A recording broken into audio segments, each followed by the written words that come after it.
Hello, everybody. So today's case is going to be about a nephew and an aunt that have went missing.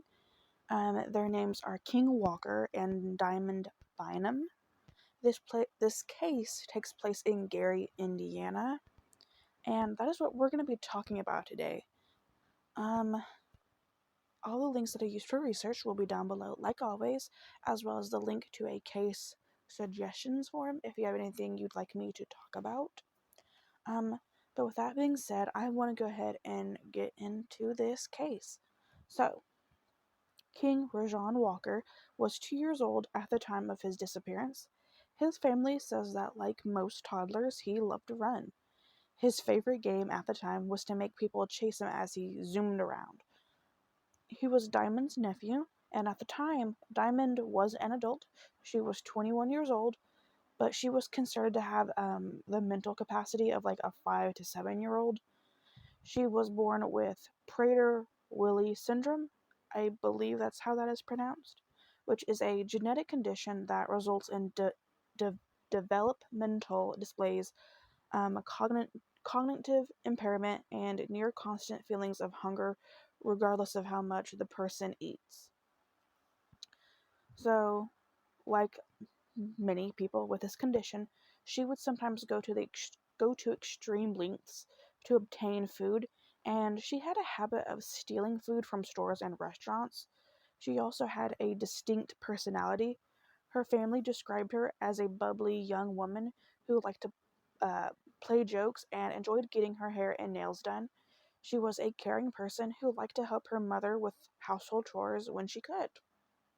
At the time that everything happened, she was living with her dad Eugene and her stepmom Suzanne in Gary, Indiana. The family had only lived in the area for about 5 months, and Diamond was not well acquainted with the neighborhood.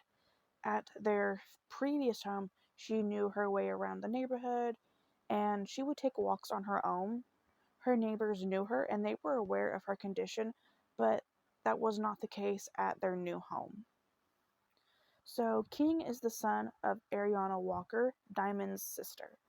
And the weekend of the disappearances, Ariana was taking classes in Chicago and she left King in the care of Eugene, Suzanne, and Diamond. Diamond loved spending time with King, and people said that she was very responsible with him. So, we're going to go ahead and get into the incident. And this case is there's a very big possibility that this is very different than others because there is a possibility, that there is no actual crime here. Um, and that is because it's a possibility that these were just two very vulnerable people that are victims to a tragic accident. They could have gotten lost, or there could have been foul play, which is always a chance, which would have been the crime. But there is just a possibility that because, King was 2 and Diamond has the mental capacity of a 5 to 7 year old, it could just be a tragic accident that we just didn't know about. So there is always that little part. So what we know is that Eugene left for work around 6:30 a.m. on July 25th. Suzanne, Diamond, and King got up later in the morning. Suzanne gave King a bath, and around 10:20 a.m., she put him down for a nap. Suzanne and Diamond also used this chance to get some more rest, so they also lay down for naps. According to some accounts, Diamond was snuggled up with King. Others say that she was laying with Suzanne, but either way, when Suzanne woke up around 11 a.m., Diamond and King were gone from the house.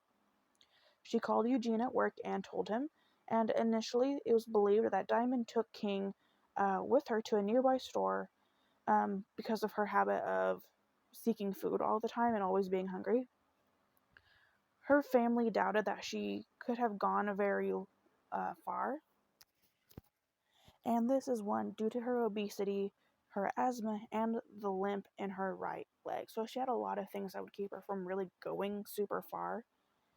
Um, And also, the house was stocked with food, so for her to leave to find more meant that she would have had to ignore all the food that was already available to her. And I remember that they said that there was like a lot of treats that were easily accessible. There was like a lot of chocolate, a lot of stuff like that that she could have ate if she didn't want to cook or something, or she couldn't have cooked.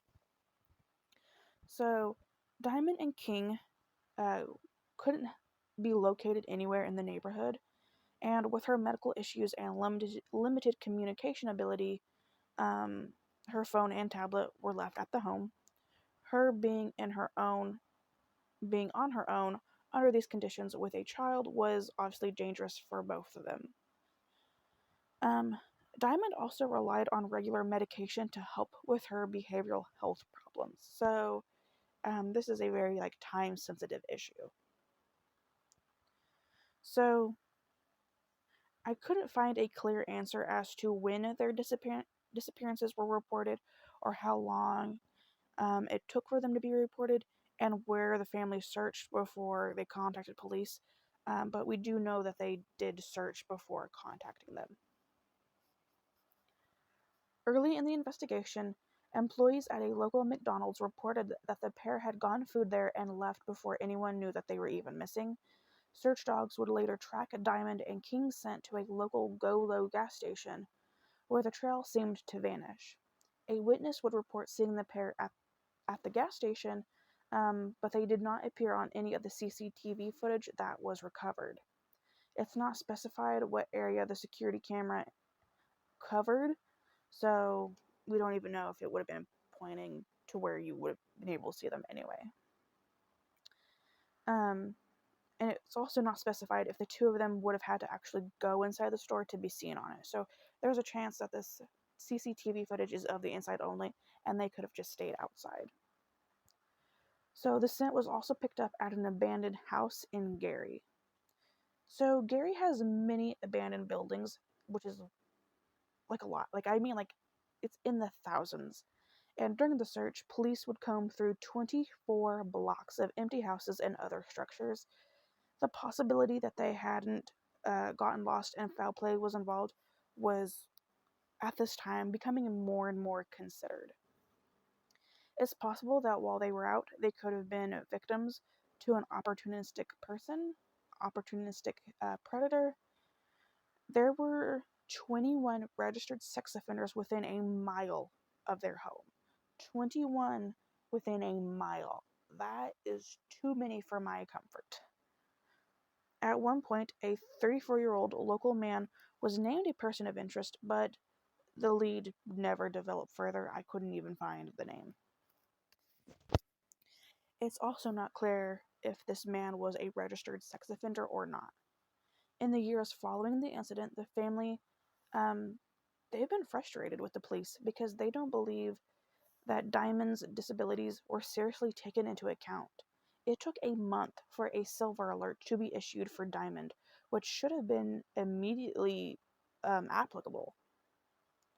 So the family had to constantly initiate any communication with the police, and said that they were never issued copies of reports, and that FBI assistance was never even requested, despite the proximity of Gary to Lake Michigan and the Illinois state line.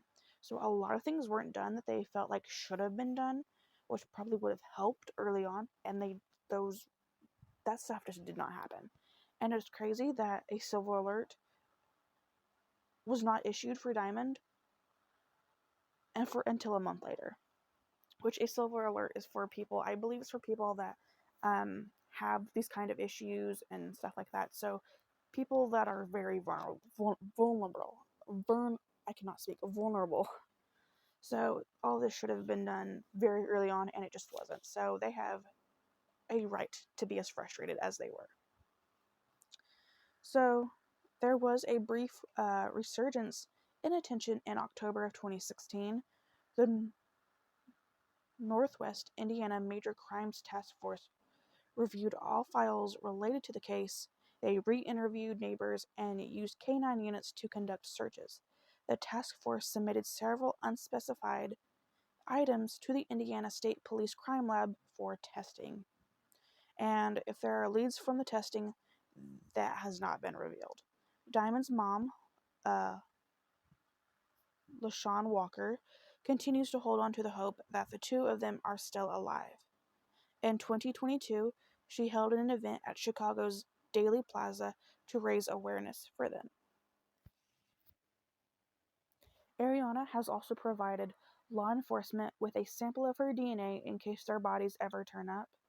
To date, no matches between her DNA and any Jane or John Doe's have been made. Eugene has his own theory on what happened, and he says, "I don't believe they are in Gary anymore. We've searched thousands of abandoned homes and buildings. It takes 10 minutes to get out of Gary, and we're close to the border. They aren't here." End quote. And unfortunately, that is all I have for you on this case. I don't have any updates whether or not any leads have developed further, if there have been any suspects named, if bodies have been found. We just still have nothing. All these years later, we still have no information. But I do have a phone number for you, the Gary Police Department, which, if I'm being honest, don't know how helpful that will be, because clearly they didn't want to do their job in this case, in my humble opinion. But the phone number I have for you is 219-881-1260. Again, the number for the Gary Police Department is 219-881-1260. So I think, in my opinion, I think that, after they all lay down for the naps, I think King might have woken up, and Diamond also woke up, and she was hungry, and she obviously isn't going to leave this toddler alone. So I think she decided, I'm going to go find food, and they left the house. But I don't even know what to think after that. I don't think they're alive, whether that is because of foul play or just a tragic accident. I don't think they are alive. I do lean more towards foul play, just because of what Eugene said. They've looked at all these houses. They're so close to the border, and they're just not being found.